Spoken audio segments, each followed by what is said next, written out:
জানো তো, গ্রামের সব জলাশয়ের জলস্তর না নেমে গেছে।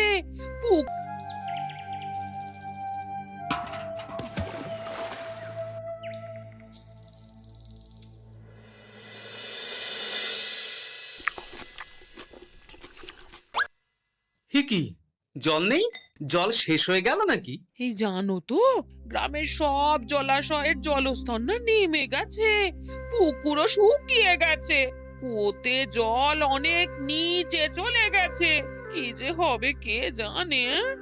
এই বছর তো বৃষ্টি হয়েছে কম, তার উপর মানুষজন জল ব্যবহারের চেয়ে নষ্ট করে বেশি। দেখি, মহারাজকে বলতে হবে।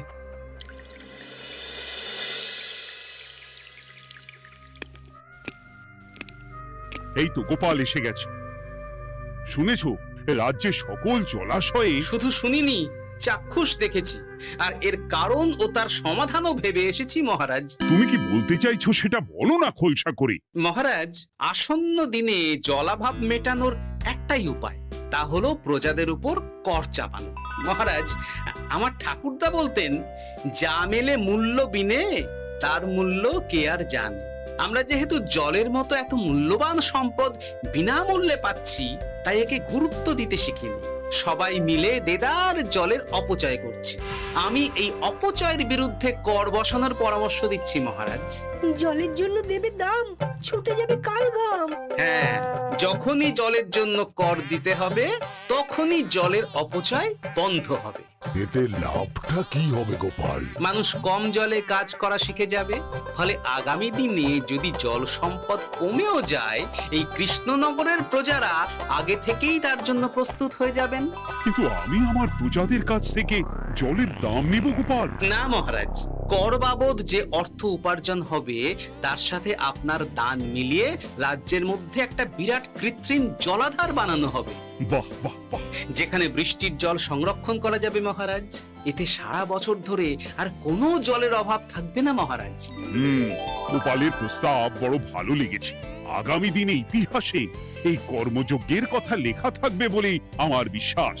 আর তাই আমি গোপালকে এই মুহূর্তে 50টি স্বর্ণমোহর উপহার দেব বলে ঘোষণা করছি। সাধু সাধু সাধু।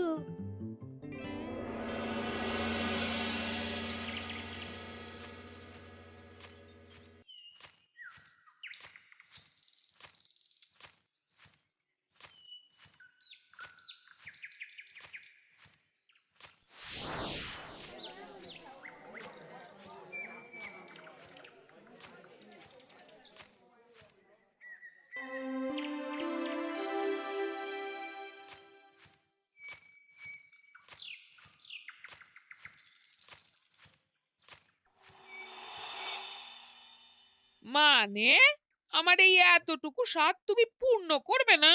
আমি কি নিজের জন্য চেয়েছি নাকি? সবই তো পাবে তোমার মেয়ে আর জামাই। হ্যাঁ, সে বুঝেছে গিন্নি, তাই বলে এতগুলো মুদ্রা আমি খরচ করতে পারবো না। পারবে না? আমি তাঁতির বাড়ি থেকে মেয়ে জামাইয়ের জন্য কয়েকটা শাড়ি আর ভালো পাঞ্জাবি কিনে একটু পাঠাবো। কিন্তু এখন আমার কাছে অত মুদ্রা নেই গিন্নি। পরে পেলে আমি ঠিক তোমার স্বাদ পূরণ করব। আবার বাজে কথা বলার জায়গা পাও না তুমি। এতক্ষণ কোথায় ছিলে গো? আমি বেলায় নদীর পাড়ে গিয়েছিলাম। তখন কমলা আমাকে বলল তোমায় নাকি দেখেছে। কি দেখেছি?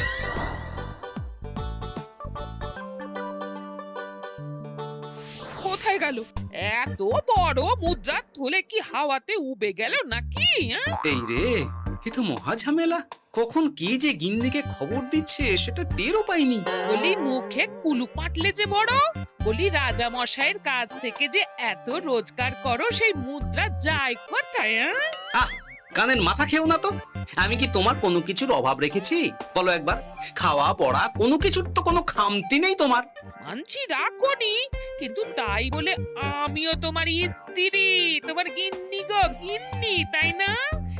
আমার তো জানার অধিকার আছে নাকি যে তোমার উপার্জনের অর্থ করি সব কোথায় যাচ্ছে? হ্যাঁ? জানবে জানবে, সব জানবে। এখন কিছু খেতে দাও দেখি, পেটে ছুঁচোয় ডন বৈঠক মারছে। না, এরপর থেকে আর মহারাজের কাছে উপহার পেলে ওইভাবে খোলা হাটের মধ্যে দিয়ে আসা যাওয়া করা যাবে না।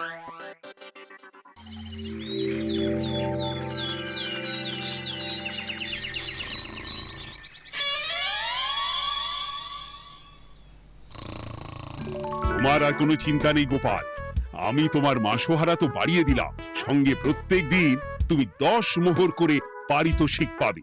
এই নাও।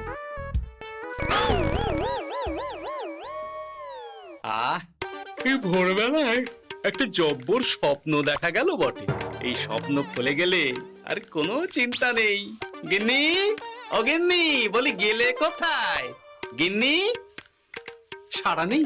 ও গিন্নি, রাগ করলে নাকি গো?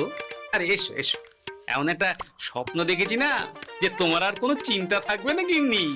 মোহর আর মুদ্রা একেবারে ঝরে পড়বে গো।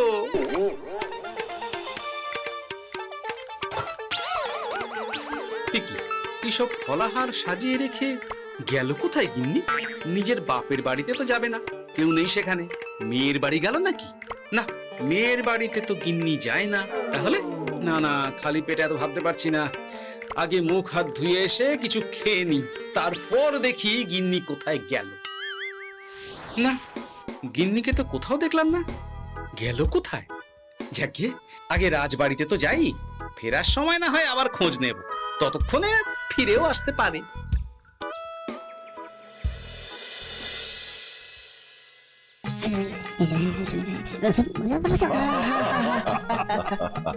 বাহ বাহ বাহ, একেই বোধহয় বলে সঙ্গগুণ। অনেকদিন এত হাসি নিয়ে। যা বলেছেন মহারাজ।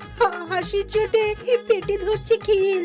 কর্তা আর গিন্নিতে দেখছি রয়েছে অনেক মেল। ঠিক গিন্নি, তুমি এখানে কি করছো? একই গোপাল, তুমি রাজসভায় এলে যে বড়। তুমি নাকি রাজসভার কাজ থেকে অবসর নিতে চেয়েছো? হ্যাঁ, এই কথা কে বললো মহারাজ? এই তো উনি বললেন। বলি আমি আবার কি করব? তুমি আমায় একটা কাজ দিলে আর সেটা আমি করব না বলো? আমি তোমায় কাজ দিলাম? কি কাজ? বাবা গোপাল, তুমি কি আকাশ থেকে পড়লে নাকি? তুমি তো তোমার গিন্নিকে বলে পাঠিয়েছো যে তুমি আর রাজসভার কাজে যোগ দিতে চাও না। তোমার নাকি আর কাজে মতি নেই, তুমি বিশ্রাম চাও। এই রে, গিন্নি দেখি ভয়ঙ্কর চাল দিয়েছে। আমার নামে রাজসভায় এসে এইসব বলেছে। তাই কথা ঠিকই গোপাল, যে তোমার অবসর গ্রহণের কথা শুনে আমি বিশেষ মনমরা হয়ে পড়েছিলাম। কিন্তু তোমার গিন্নি যেভাবে রাজসভায় হাসি মজা হুল্লোড় পরিবেশন করছে, তাতে আমার মনে হচ্ছে এ সাপে বর হয়েছে। এই বেলা যদি গোপালকে কায়দা করে রাজসভা থেকে তাড়ানো যায়, তাহলে আমার পথ থেকে বিরাট বড় একটা কাঁটা উপড়ে ফেলা যাবে। গোপাল গিন্নি সবার মধ্যে বিলিয়েছেন হাসি, তার জন্য রাজামশাই হয়েছেন ভারী খুশি। হ্যাঁ গোপাল, তাই আমি ঠিক করেছি তোমার স্থানে আমি তোমার গিন্নিকেই বহাল করব। হ্যাঁ, তোমার সঙ্গে ঘর সংসার করে ওর বুদ্ধি বেশ খোলতাই হয়েছে, সেটা বোঝাই যাচ্ছে।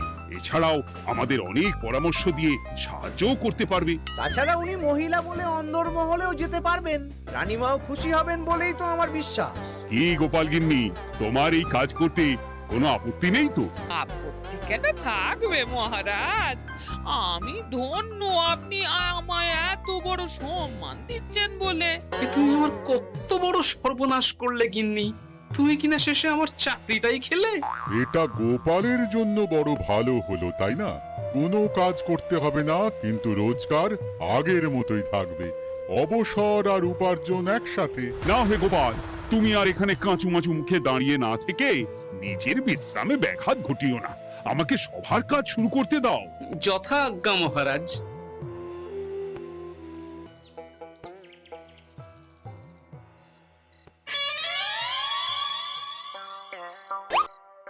মানে মহারাজ সমস্যার সমাধান করতে দিয়েছেন তোমাকে, আর তার উত্তর দেব আমি? কেন? তুমি আমার চাকরি খাবে আর তোমার সেই চাকরি রাখার দায় নেব আমি? হ্যাঁ হ্যাঁ, নেবে। মানে কাল রাজসভায় মহারাজের সমস্যার সমাধান করব, সেই মতো কথা দিয়ে এসেছি। হ্যাঁ, আগাম 10টা মুদ্রাও বাগিয়ে এনেছি। তার থেকে তোমায় একটা মুদ্রা দিলাম। এখন মানে মানে আমাকে উত্তর বলে দেবে, না হলে আমি। কেন দেব?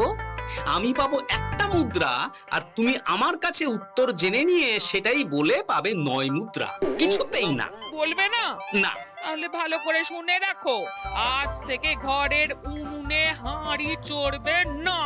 চাকরি তো খুইয়েইছো, এবার না খেয়ে প্রাণটা খোয়ানোর জন্য তৈরি হয়ে যাও। হ্যাঁ। ওরে বাবা, এমন কথা কেন বলছো গো গিন্নি? তুমি তো জানো যে খিদে একদম সহ্য করতে পারি না। এখন যদি তুমি এইসব বলো তাহলে আমার রক্ষে নেই গো। বেশ, তাহলে আমি যা জানতে চাইছি শ্বশুর শ্বশুর করে বলে ফেলো দেখি। আমি কি শাঁখের করাতে পড়লাম রে বাবা। ঠাকুর, এত দুর্ভোগ লেখা ছিল, ঘরে বাইরে সব জায়গায় এত হেনস্থা যে সহ্য করা যায় না ঠাকুর।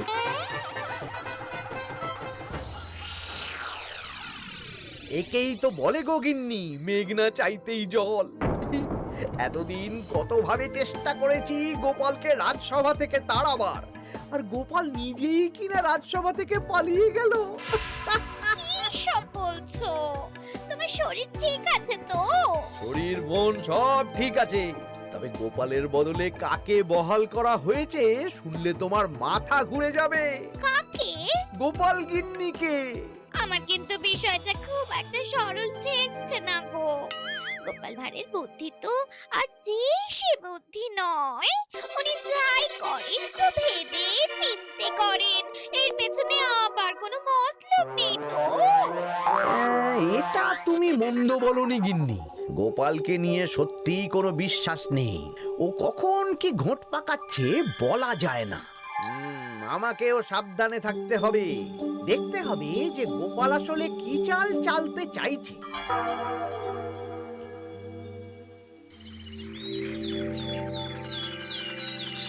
হ্যাঁ গোপাল গিন্নি, এই একটাই প্রশ্ন আমায় সারা রাত ধরে জাগিয়ে রেখেছে।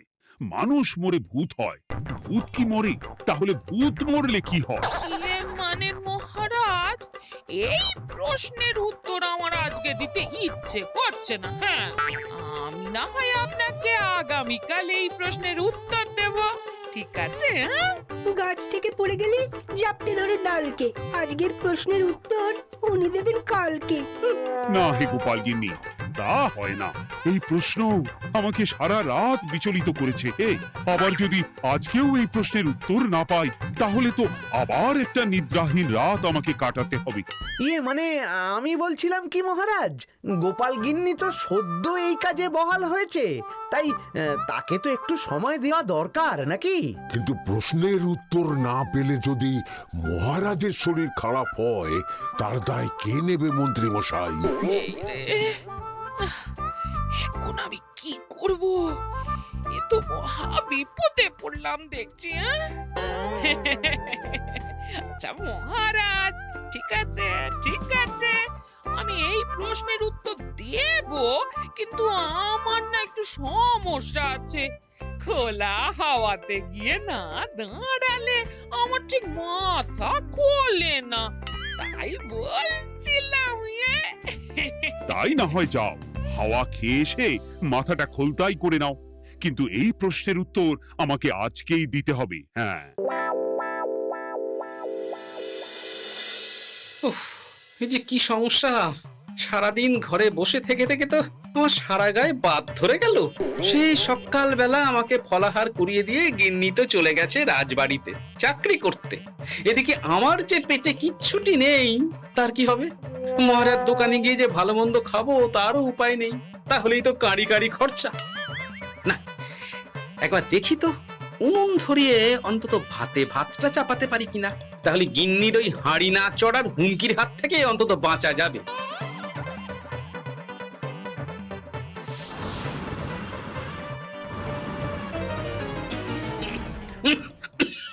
ও বাবা গো, ও বাবা, এত কেসে কেসে সোজা শেষ যাত্রা হয়ে যাবে আমার। না, এর চেয়ে না খেয়ে মরাও ঢের ভালো। দেখি তুমি বাড়িতে কেন? এত হাঁপাচ্ছ কেন? ষাঁড়ে তাড়া করেছে নাকি? আরে না গো, মানুষ মরে ভূত হয়, ভূত কি মরে? তাহলে ভূত মরলে কি হয়? খোলা হাওয়াতে গিয়ে না দাঁড়ালে আমার ঠিক মাথা খোলে না। ও, এই হলো ব্যাপার। বেশ, এর উত্তর তোমায় আমি বলে দিচ্ছি। ভূত মরে প্রথমে এক ঝুড়ি অন্ধকার হয়, সেই অন্ধকার হাওয়াতে উড়ে বেড়ায়। এক সময় সেই অন্ধকার পাতলা হতে হতে কুয়াশার মতো হয়ে যায়। ব্যাস, মিটে গেল। ব্যাস, মিটে গেল। যদি রাজা মশাই এই কথা বিশ্বাস না করেন? তুমি হলপ করে বলবে আপনি যখন মরবেন একদম মিলিয়ে নেবেন মহারাজ, এর চেয়ে এক পা এদিক ওদিক হয় না যেন। হ্যাঁ, এই না হলে তুমি গোপাল ভাঁড়। বুঝেছো তাহলে? এই তুমি চিন্তা করো না, রাজবাড়ি থেকে ফেরার সময় আমি তোমার জন্য অনেক অনেক বাজার করে আনবো, ঠিক আছে? এই আমি যাই। এ তো ভারী মজা হলো। মহারাজ তক্ষুনি প্রশ্নের উত্তর চাইলে গিন্নি এইভাবে সেই রাজবাড়ি থেকে দুধ দাঁড়িয়ে ছুটে আসছে উত্তর জানতে। আমাকে তুমি একটা চাল দিয়ে কুপকাত করেছো তো গিন্নি। এইবার বুঝবে কত ধানে কত চাল।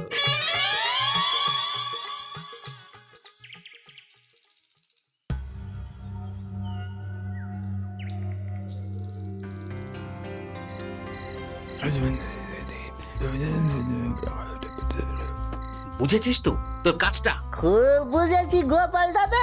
নেই, এবার লেগে পড় দেখি।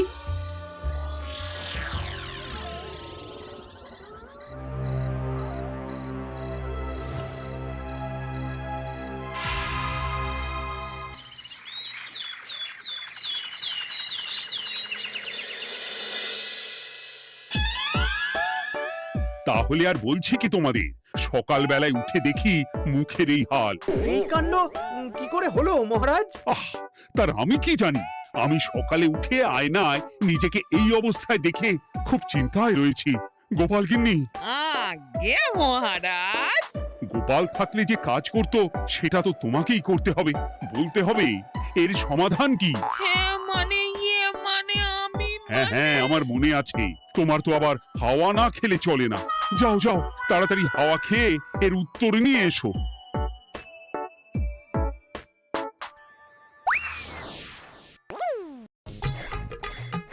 এই জন্য তুমি এত দূর ছুটে এলে গিন্নি? মহারাজকে বলবে যে তিনি যেন আজ রাতে চাদরটা মুখে ভালো করে মুড়িয়ে ঘুমোন, তাহলেই মিটে যাবে। এই রং চলে যাবে আর নতুন করে কিছু হবেও না। ও মা, বলি এত সোজা সমাধান? তা নয় তো কি?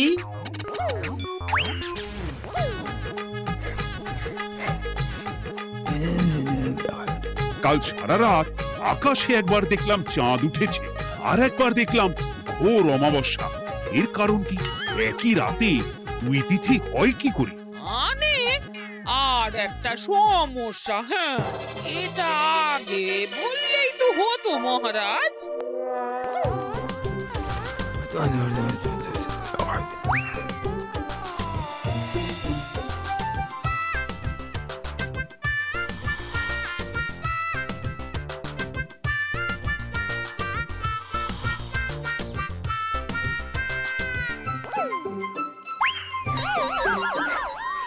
এ কি, তুমি হাওয়া খেতে গিয়ে এইভাবে খাবি খাচ্ছ কেন গোপাল গিন্নি? এর কারণ আমি জানি মহারাজ। সে কি কাণ্ড! তুমি কি করে জানলে? গোপাল গিন্নি মোটেও হাওয়া খেতে যায়নি মহারাজ, সে গেছিল নিজের বাড়িতে গোপালের কাছে আপনার বলা প্রশ্নের উত্তর জেনে আসতে। মানে গোপাল গিন্নি তার মানে আমাকে ঠকিয়েছে? তা জানি না মহারাজ, তবে আমার মনে হয় এর পেছনে গোপালের কোনো গভীর ষড়যন্ত্র আছে, না হলে সে এমনটা করবে কেন? আর এক রাতেই আপনার সাথে এতগুলো অদ্ভুত ঘটনা পর পর ঘটবে কেন? বটে, এক্ষুনি গোপালকে ডেকে আনো।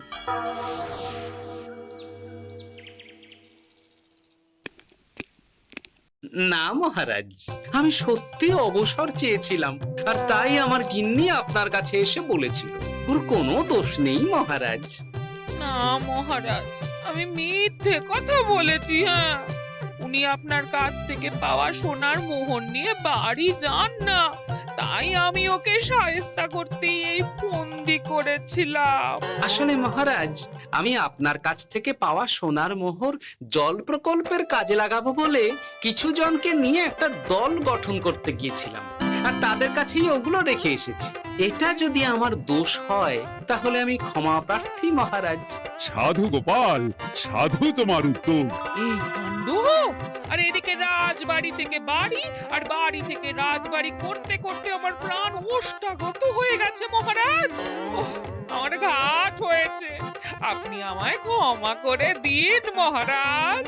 হুম, এইবার মজার টের পেয়েছ তো গিন্নি? আপনি আপনার আদরের গোপাল ভাঁড়কেই তার চাকরি ফিরিয়ে দিন মহারাজ। আমি যাই আমার হেসেল সামলাতে। কেলে পচা খুব ভালো করেছে বলতে হবে।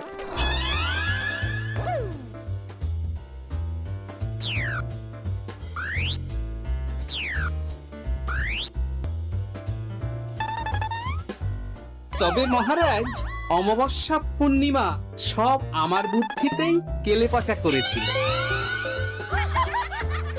আপনার ওই মুখের রং,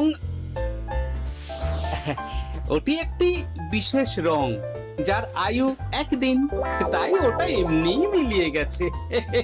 হ্যাঁ, সেই বরং ভালো। তুমি তোমার গিন্নিকে নিস্তার দাও গোপাল। তাছাড়া আমিও আমার গোপালকে ছেড়ে আর থাকতে পারছি না। যথা আজ্ঞা মহারাজ। আমারও